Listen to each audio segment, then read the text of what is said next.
Nas últimas semanas saíram várias notícias sobre novos impostos e tributos impostos pelo governo federal.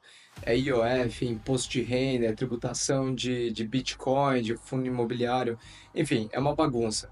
Mas hoje eu vou explicar aqui tudo o que você precisa saber. A primeira delas é o aumento do IOF, que é um imposto que incide sobre diversas operações financeiras, como operações de câmbio e operações de crédito. E o contexto é que as contas públicas estão totalmente fora de controle.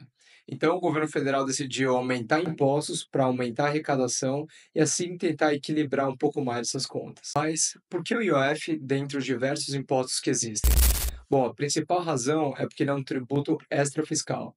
Quer dizer, ele não tem como objetivo principal a arrecadação de dinheiro, mas sim a influência na economia. Pelo menos esse é o discurso. Mas na verdade, é porque, por ser extrafiscal, ele não precisa de lei aprovada pelo Congresso e esse aumento já é vigente de forma imediata. Então, por meio de um simples decreto, o presidente já conseguiu aumentar as alíquotas e arrecadar mais no dia seguinte. E foram vários aumentos de alíquota, mas eu vou dar uma simplificada aqui para você entender melhor. O primeiro aumento foi do IOF para as empresas, quer dizer, as captações de empréstimos, de operações de risco sacado e etc., ficaram mais caras. Embora isso possa não afetar diretamente seu bolso, no final do dia pode afetar sim.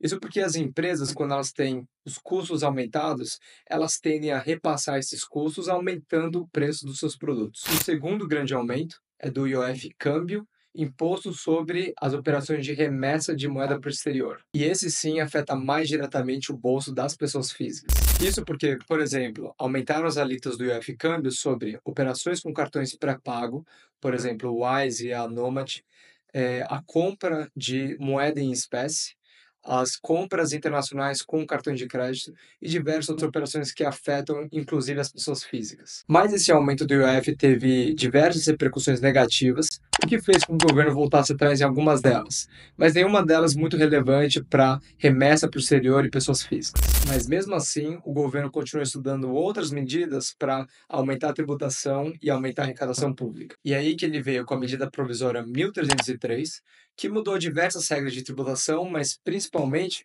aquelas aplicáveis para aplicações financeiras, inclusive para pessoas físicas. Mas é importante ressaltar que, por dizer respeito ao imposto de renda, a grande maioria dessas regras só vai ser aplicável a partir do ano que vem, e antes que ela seja aplicável, essa medida provisória tem que ser convertida em lei e aí sim depende de aprovação do Congresso. Então, por enquanto, essas medidas ainda não são aplicáveis, mas é bom você ir se preparando. E aqui eu vou ressaltar quatro principais delas. A primeira delas, e talvez a mais famosa, é a revogação da isenção do imposto de renda para diversos produtos que hoje são isentos, o que inclui os fundos de investimento imobiliário, os FIIs, os produtos imobiliários e do agronegócio, CRI, CRA, LC, LCA, etc., as debêntures de infraestrutura e os fundos de infraestrutura. Então, hoje, os rendimentos desses investimentos são todos isentos e, se essa medida passar, vão passar a ser tributáveis pelo imposto de renda, a alíquota de 5%. E agora, a segunda medida é o aumento do imposto de renda sobre aplicações financeiras de renda fixa. Hoje, a maioria desses produtos, por exemplo, os CDBs, os títulos de tesouro,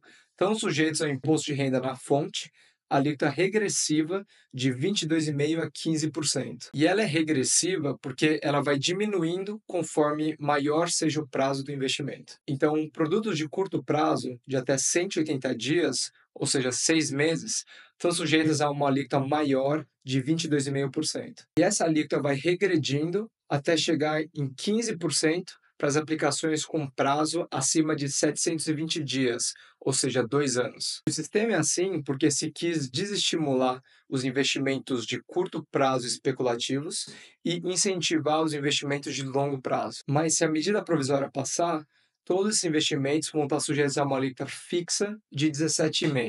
Então, de fato, quando você compara com os investimentos de curto prazo, que hoje estão sujeitos à alíquota de 22,5%, esse 17,5% é favorável. Mas a grande maioria das pessoas tenta mirar um investimento constante de longo prazo, a alíquota de 15%, essas pessoas vão acabar sendo prejudicadas. A terceira alternativa afeta aqueles que investem em criptoativos, por exemplo, o Bitcoin e o Ethereum, que é o fim da isenção do ganho para operações de até 35 mil por mês. Hoje tem uma regra que isenta do imposto de renda os ganhos de capital sobre a venda de bens de pequeno valor.